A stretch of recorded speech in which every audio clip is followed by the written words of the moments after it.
Fine. So chapter 12, last chapter, last section, files. Okay. Now, to read from files, we will use the scanner class. Remember the scanner class? We used it to read input from the user, from the keyboard, basically. We will use the same class to read from files. Very similar methods. Next in, next line, next, the same methods. The only difference is you are reading from a file. Alright. Writing, we use the print writer class. Again, similar methods. Print, println, you will see in a second. Now before all of that, let's talk about the file class. What is the file class? The file class is intended to provide an abstraction that deals with most of the machine-dependent complexities of files and path names in a machine-independent fashion. The file name, in this case, is a string. So you create an object of the file class. It's inside the, if we're not mistaken, in the java.io package. The file class is a wrapper class for the file name and its directory path. Now, what does this mean? When you have a file, the properties of the file, including the path, you know the path where the file is located on the computer, yeah? Starting from the hard disk up to where the actual folder. That's what we call a path. Now, if you are using a Windows computer, the operating system is Windows, you will see that we use forward slash or backward slash? I forgot what I said. Let me check.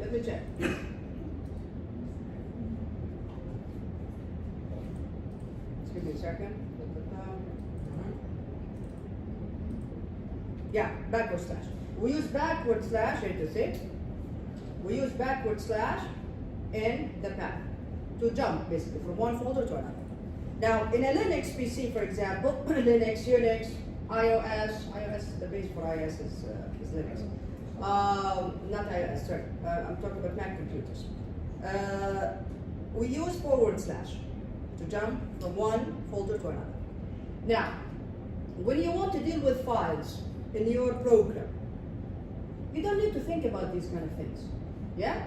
Your client, whoever is using your application, maybe is using a Windows PC. Maybe they are using a Mac PC. So instead of having to worry about these kind of things, there is a class, there is a file class in the Java library that deals with this kind of stuff. Whether it's Windows or Mac or whatever operating system it is, it doesn't matter. Like, file class. So this is the file class, it's inside the java.io package. Of course you need to import it or just use the complete file name, the complete class name. Here you go. Create an object. You can use the name of the file itself. If you know exactly where it is located, you can have the complete path. Or if it's in the same folder as this Java file, then you will need the path. And then there are methods like exists, does this file exist or not? Can read, can write, can I read from this file? Can I write to this file? Do you know how to change the properties of files?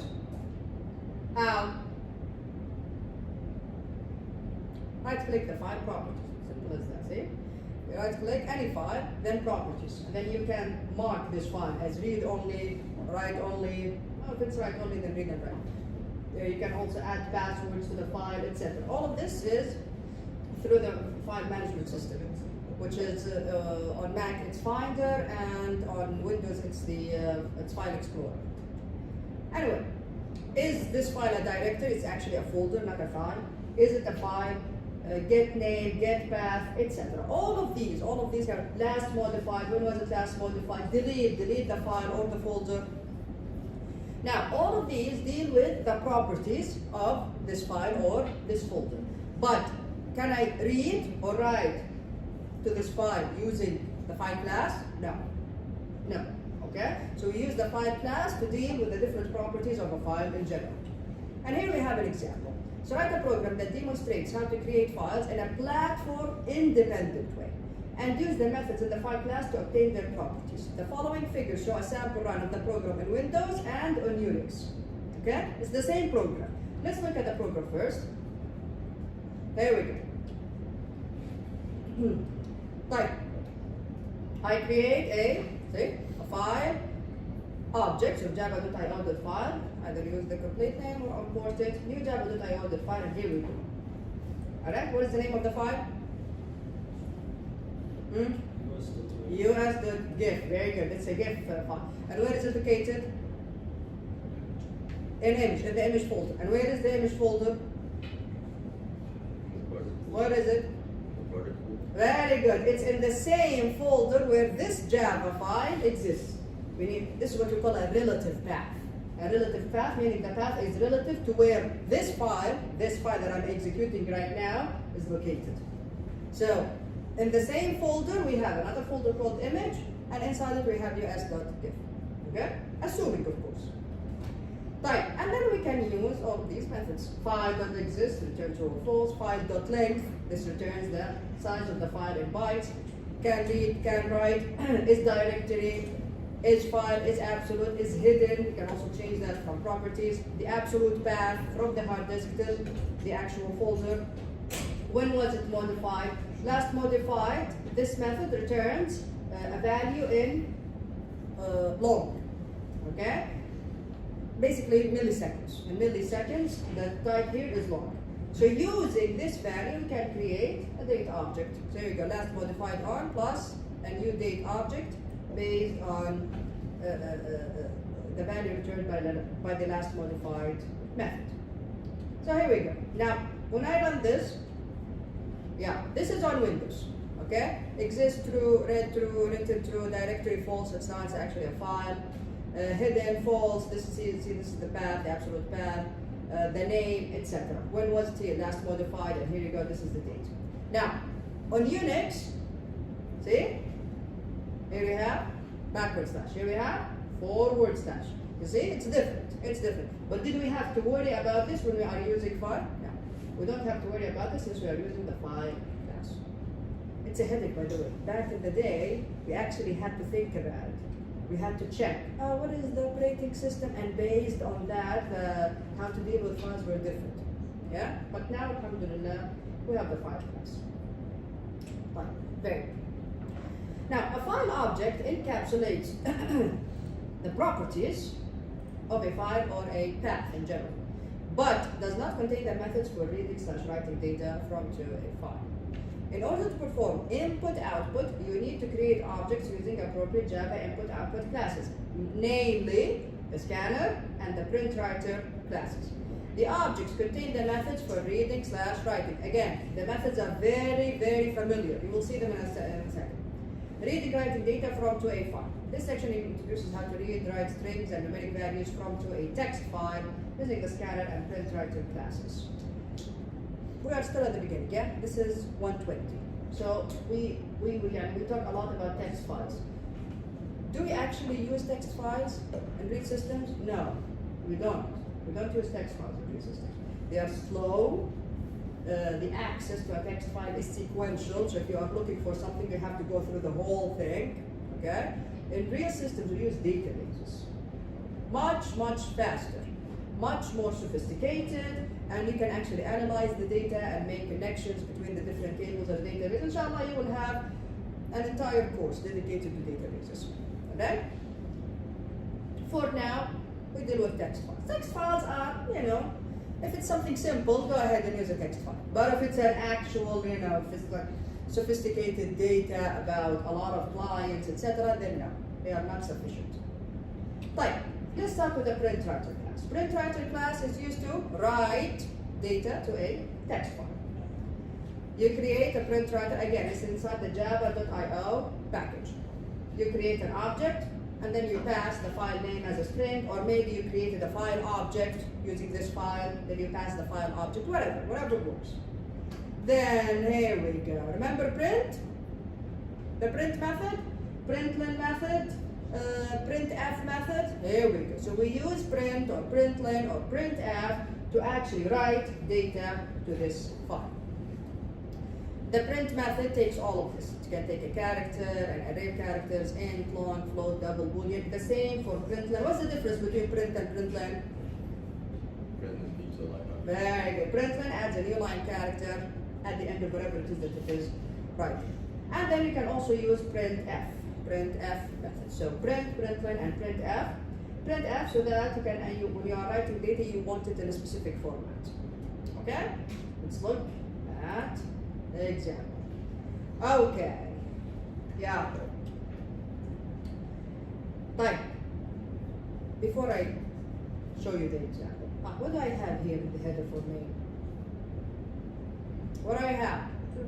Throws me in IO exception. Remember it? Yeah? Why do I have this? Because I created a print writer object. When you create a print writer object, there is a possibility of throwing an input output exception. Input output exception, is it checked or unchecked? Checked, of course. It's checked. That's why I am forced to do this. So checked, you have two options here. You either deal with it, try catch block, or you don't want to deal with it, خلاص. Declare it in the head. Okay? Here we choose to declare it in the head. Listen, if there is a possibility that this may happen, deal with it. Don't let your program crash. Here, there is no possibility because we know that the file is there. The file exists. So inshallah, we will not see this error. Okay?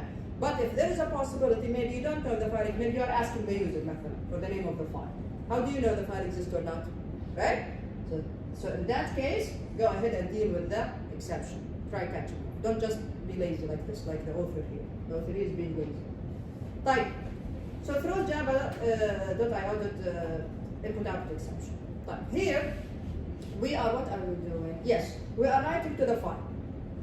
Now you know, from the days of Python, if I open the file and I write to it straight away, if there is data in there, what will happen to that data? Erase. Very good, very good. So let's just make sure that the file does not exist. So here we go. This is the file, scores. If file does exist, pass. File already exists, exit the system. Okay? System.exit always shuts down the program. Otherwise, go ahead and create, here we go, java.io. Again, you can either import it or use the full name. Java.io.printWriter, we call it output. See, for the scanner, we call it input. PrintWriter, output. We use java.io.printer, and then what did we do? We used the file object that has the file name. You can use the file name straight away. And the constructor accepts both. We have more than one constructor in the PrintWriter class. Like, yeah. Output.print. There we go. So starting from the beginning of the file, yeah, print all of this, write all of this. New line or no new line? No new line. Like, output.println. Okay, so right next to this, we will write 90. So it's going to be John T. Perez 90. Then a new line because of println. Type. Now in the new line, Jamal K. Johnson, then 85, and then a new line. Done? Excellent. Again, this is a very simple example. Of course, we can use arrays, array list, whatever, ask the user. We can create an entire system using this. And this is what I'm expecting you to do in the project. You learn about files, you use them in the project. You have an actual and working program. Not just, take the data from the user and then the data is gone. Okay? I mean, if you want, of course. Then, done, close. There we go. This is very important. And it is more important when you are writing to files than when you are reading from them. Why? Because you need to make sure that the file is saved properly. So you have to close the resource, which is output in this case. Okay? When you are reading, you're not really changing anything. It is, of course, best practice to do it both times, but especially when you are reading from a file, yes, the risk is less. Like, why do I need to close the resource in that case? To release it. Halas. No, I don't want any more memory reserved for this when I'm not reading from the file anymore. Okay? To release the processing power, to release the RAM space that was, I forgot the word. That was for that thing. Fine. So here we go. Make sure to close the PrintWriter object, especially when you are writing to a file. Fine. Questions so far? Questions? All right. So this is PrintWriter. Let's continue. Try with resources. Remember try catch? Yeah? This is not about dealing with exceptions, okay? This is not about dealing with exceptions. A lot of the time, as programmers, we forget to close resources, just like now. The print writer object, a lot of the time we forget to do it. That's why this was introduced back in JDK 7. So programmers often forget to close the file. JDK 7 provides the following new try with resources syntax that automatically closes the file. What is the syntax? Try, then between parentheses, declare and create the resources. What are you declaring and creating? I'm declaring and creating a print writer object. They put it here. Maybe you are writing to more than one file. No problem. Create as many objects as you'd like. Maybe 10 objects. Just make sure there is a semicolon. All of this between the parentheses. So print writer, output, output 1. Very good. New print writer, semicolon. Print writer, output 2. New print writer, then another file, etc., etc. As many as you'd like. Between parentheses. Then whatever it is that you need to do, basically writing to the files, put them in this block. What will happen? As soon as the execution done with this block, it will automatically close all of the resources that were declared and created here. Automatically, for you, without you having to say output.close. So let's look at an example. There we go. Again, it's the same example, exactly the same example, but we're using try with resource. Again, this doesn't have anything to do with exceptions. Again, main throws, exception in this case, type. Throws exception, I create a new file for scores.txt. If the file exists, don't do anything, basically exit the system, and here we go. This is try with resources. Between parentheses, create the resource.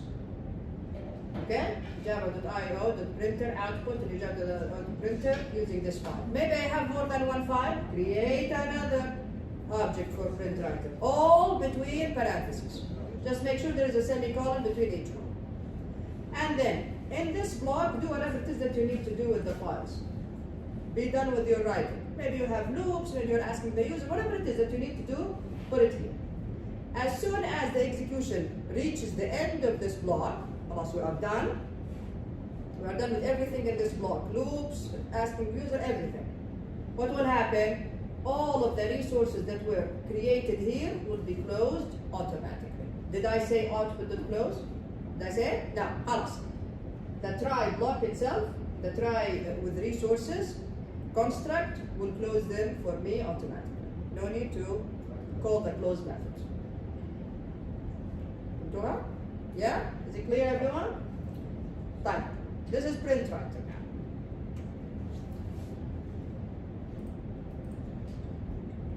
Reading is easier because, of course, we are used to the scanner class. There we go. Scanner class. When we were reading from the keyboard, what did we pass to the constructor of the scanner class when we created the object? What did we pass? System? System.end. Very good. Now we pass the file that we are reading from. So here we go. Scanner can either pass the file as a string, the file name, or you can pass the object, the file object. Close. Has next. Has next is a Boolean method. We use it in loops to see, does the file still has something in it? Just like, what was it? In Python, we used to read the line and then check. If this line is not, remember it? If this line is not an empty string, this means that there is still something in the file. Here we don't have that. Here we use the has next method, meaning there is still some data left in the file. Next reads, aywa, a string, next byte, byte next short, etc. Next end, next float, next double. Okay? Of course, you have to be careful with files. You need to know the structure of the file. Okay? When you are reading a string, it's not the same as when you are reading an int, and you know that. Okay? Make sure just to catch any exceptions, any input mismatch exceptions. Okay. There we go. Again, the main method here throws exception. Type. I created the file score.txt and then I created a scanner object. What did I pass? The file. Meaning, I'm going to read from this file. Yeah, look at this. What am I doing? Yeah, you see what when we wrote this?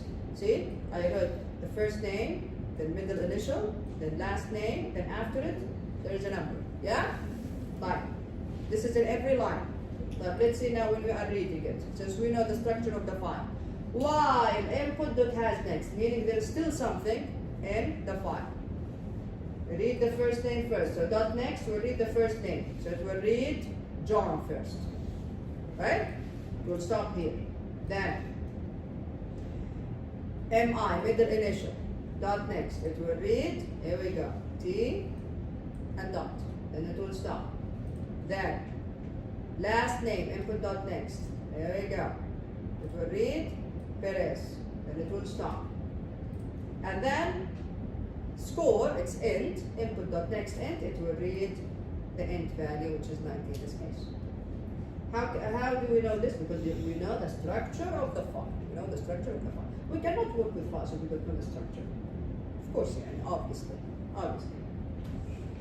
But this will continue until no more data is left in the file. What are we doing? We're just printing them. Okay, first name, middle initial, last name, and score. When you're done, input.close. Or you can put the whole thing in a try with resources block and it will close it for you. Automatic. Closing the resource, reading or writing, doesn't matter. Yeah, you can use try with resources block. Questions? Questions? Very similar to using keyboards, yeah? But we are just using a file. Very well. So this is using the scanner class. Alright, make sure to study those examples. Write a class name replace text that replaces a string in a text file with a new string. Make sure to study these examples. Here, it shows you how to do it on the command line. It doesn't matter. You're doing it on the command line, doesn't matter. It's just the code itself matters. Okay? We also have another example. Okay, before that example, reading data from the web. Now, just like you can read data from a file on your computer, you can also read data from a file on the web. Inshallah, you will learn a lot about this in networking and what else? Web applications. Okay? So we are basically here. See? This is the client side. Okay? We access the internet using a browser, Chrome, Safari, etc., or using a program. Yeah, because if the program has access to the internet, then we are accessing the internet that way. Maybe it's an app on your phone or an actual application on your computer. Type. Now, the internet is huge, a lot of computers connected together. Part of the internet is basically servers. Okay? These servers, from the name, they serve the clients. How do they serve the clients? They serve the clients by having access to local files. So, for example, you open a website and just say, I don't know, a store, an online store. That online store has a server named a web server. What does it do? It has access to the local files where the details of the items and the prices and the images, all of that are located. Get access to them. It takes them and then it renders them on the website. And then you can see all of that using your web browser. Okay? But in other words, we are basically when we go through the internet, we are basically accessing files from other computers. That's why we can read data from a file on the internet. Type. How can we do this? We can create a URL object. URL, I don't remember the package. We'll see the package in a second. Type. So you create a URL object, you pass to it the file. So for example, the home page of Google, inshallah you will learn this also in web development. The home page of any website, most websites, 99.99%, the home page, the file for that is called index. Okay? Index. This is 99.99% of all websites. The home page, the file is called index. It's an HTML file. It's So here we go, www.google.com. When you do that, when you access the domain name of Google, so this is what we call a domain name. When we access the domain name of Google, what does it do?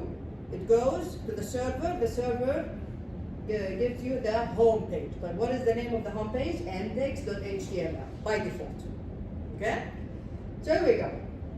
Index.html. This is the file that I'm trying to read from. After the URL object is created, you can use the OpenStream method in the URL. Okay. So now I created a URL for this file on the internet. How can I read from it? I need to put it to be the stream, basically, the stream that I'm reading from. How? With the OpenStream method. So OpenStream method, find in the URL class to open an input stream and use this stream to create a scanner object. So when you create the scanner object, what do you pass? You pass URL dot OpenStream. This means I want to read from this file. So open it up for reading for me. This is what it means. So URL.OpenStream. Type. Let's see what we can do.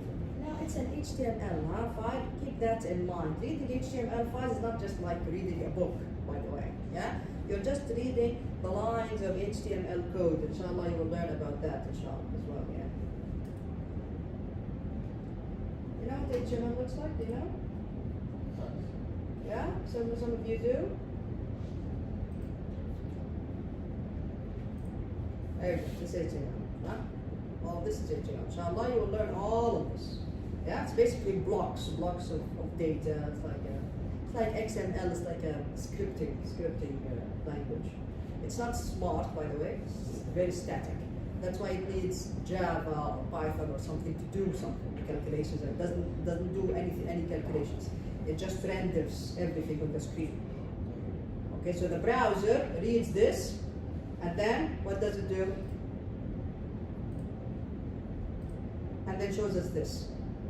And if the browser reads this, and then it shows it, just like when we on Word we say, okay, I want this bold. Yeah? So it makes it bold. Here we go. This is what HTML is about. Okay, I want this to be displayed in a certain way. The browser is like, okay, head, there is a head here. Okay, there is a title, Introduction to Java Programming. So here we go. What is the title? Here it is. Here, this is the title. Okay, the browser does that for us. But the language itself, this is what it looks like. Okay, it's easy, by the way. It's not difficult. It's not difficult at all. I mean, even now, you look at it, say, Shafin, but see, title, and then you put the title, and then you close it like this. There you go. Simple as that. You just need to learn all of these kind of things. Link, body, input, etc., etc. Inshallah, you will learn a lot about that. Right. So this is an example of an HTML page. Yeah. What are we doing with it? All right. Again, import the scanner class. Type. Enter. Here I'm asking the user. Enter a URL. Yeah, I read the URL from the user and I put it in URL string. Type. Now, we have two checked exceptions that can happen. Malformed URL exception. Maybe the user does not enter a valid URL. Maybe they just enter nonsense. And then we have input-output exception. Instead of being lazy like the past two examples and just have the main method redeclare them, we are actually dealing with them. So try catch. Catch, here we go. This one here is the malformed URL exception. It's in the java.net package. And this one is the IO exception. Okay. Yeah. Create the URL. Here we go. New java.net.url using the string from the user. What are we doing? We are counting the characters. Counting how many characters. Again, it's not very helpful here, but we are counting how many characters are in this HTML page. End count is 0. Yeah. Create the scanner object and then say URL.OpenStream to start reading from this HTML page. As simple as this. Yeah. While input.hasNext, this means we still have something in the file. Read the next line, input.next line, and then line.length. This will tell us how many characters are in this line, add them to count. This way we are counting all of the characters, one line at a time. Add them all together, you have all of the characters. Okay? فاهمينها يا تحف؟ فاهمينها؟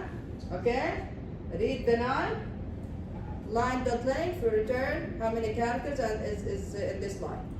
Add them to count. Read the next line. How many characters? Add them to count. Dun, dun, dun. When you are done, خلاص, you have the total number of characters in this HTML page. Yeah, the file size is count characters after you're done. And of course, catch the exceptions. Here invalid URL, input output error. Questions? Questions? Questions? This is very simple, yeah? You can actually do some meaningful stuff with an HTML page. يعني مثلا, if the website allows me to do this, I can actually change some stuff. I can actually change it, and then the browser will change the way it looks, just by changing it. Yeah? And then if you have access to the database, just by changing some stuff from here, you have access to the database, and then the browser, and then the website, the security of the website is not very low, then you can actually send something to the database that is either malicious or maybe you're just playing it out, I'm not sure. Okay? So you can do a lot of things with this, with just being able to change the HTML code here.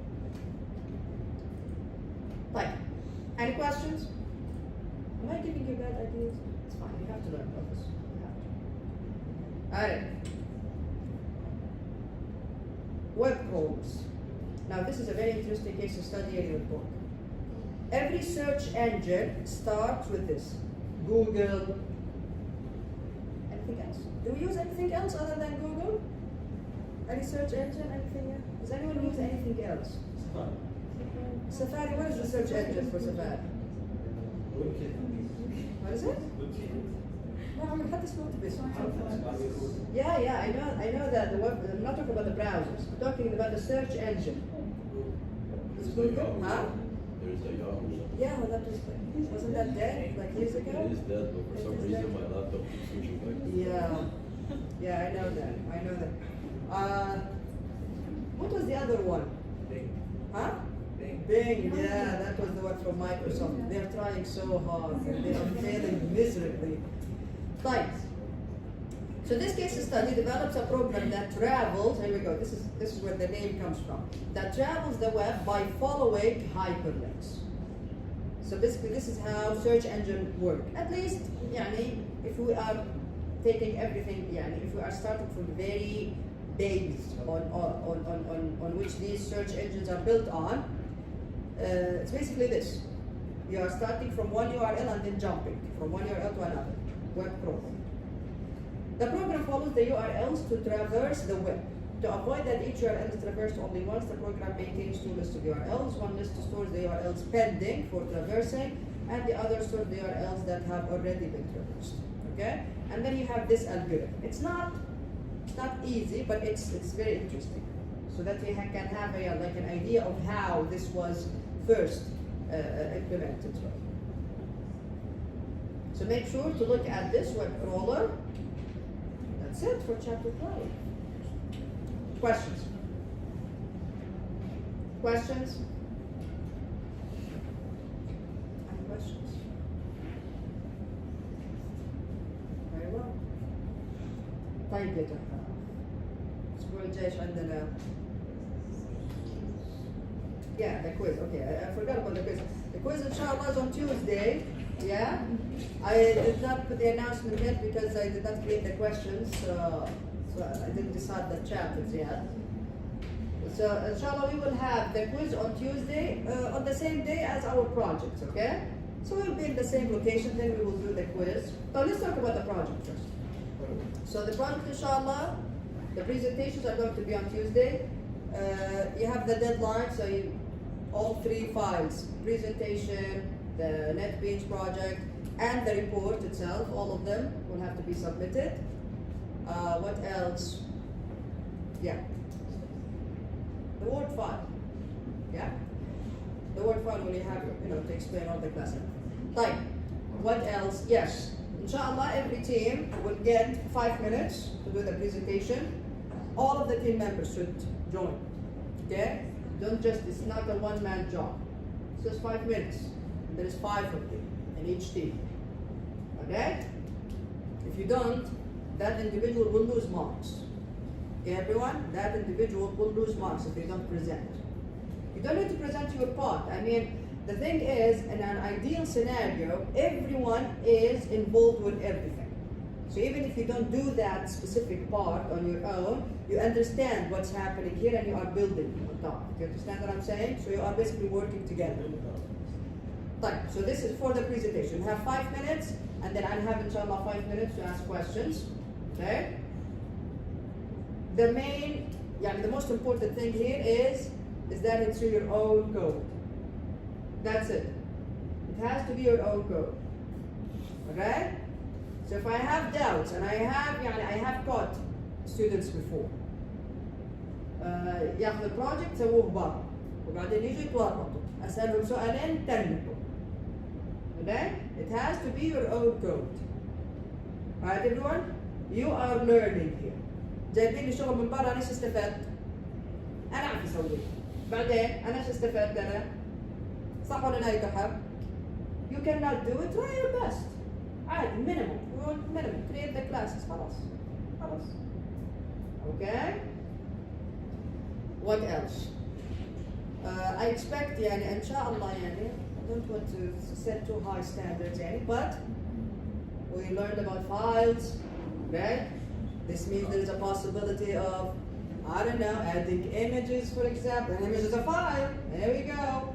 Okay? If you are going to use a graphical user interface, then you can, and then files, that would be really nice. Okay? It's not mandatory. I'm saying I'm giving you ideas of anything that is worth a good amount of bonus marks. Okay? What else? So 5 minutes. We have 20 teams, huh? We have 20 teams? 20 in total, huh? So in an ideal scenario, we will be done in 5 hours. In an ideal scenario. Okay. A lot of students, I know. This is ideal scenario. If it's 6, very good. More than that, unlikely. Okay? So let's see how the day goes, okay? We'll all be together inshallah. And then in the middle somewhere we will have our quiz, okay? Then maybe a break, and then we come back, etc.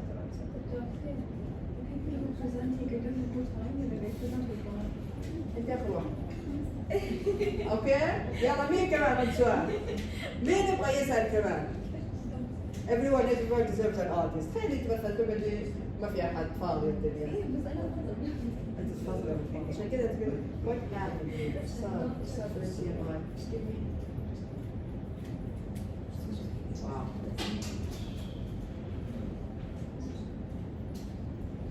Yeah. No.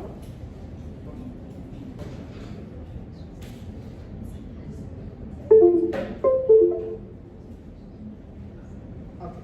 Yeah. Go ahead. Will we all present on the same way? Yeah. We don't have any other days. كل اليوم فيلم. Remember the announcement? What's wrong here? I have a static screen in front of me, remember? With old TVs. So it's fine here. Okay. What else? The quiz, inshallah. Okay, so I already booked a room. It's a big room in the medicine building. And then I'll post an announcement about the quiz. For the midterm exams, inshallah, I will release the grades after the makeup exam. So the makeup exam, you know about Muhammad. So the makeup exam is going to be, inshallah, next week for some students, of course. So after that, inshallah, I'll try my best straight after to release the grades for midterm too. Okay? And then inshallah, after the project, I will release the grades out of 70. Inshallah, so that you know your grades out of 70 before you come to the final exam. Get them out. Who was asking? Someone was like, is it your brothers? Maybe can he say? Yeah, go ahead. كيف يعني؟ نشرح فيه الكود تشرح فكرة ايش السيستم حقي بيسوي، كيف سويتوا الكلاسز بشكل عام يعني كذا. Yeah. It's 5 minutes. It's 5 minutes, okay? You don't need to use PowerPoint, yeah. But if you're going to use something else, just let me know. Okay, so that I make Moodle accept it. Because Moodle right now only accepts PDF files, and so PDF and PowerPoint files, and of course the compressed files. Okay, .rar, .zip. So if you are going to use something else for the presentation, let me know so that I can also add it to Moodle so that it accepts it. Okay? Yeah. Any other questions? Now we are done with classes. خلاص. Today's class is our last class. Okay? I'll see you all inshallah next Tuesday. Yeah? بإذن الله. Anything from me? Anything? I'm available at least via email. I'm always available via email. If you don't need to see me, always send me an email first. Okay, everyone? Yeah, I'll see you all next week.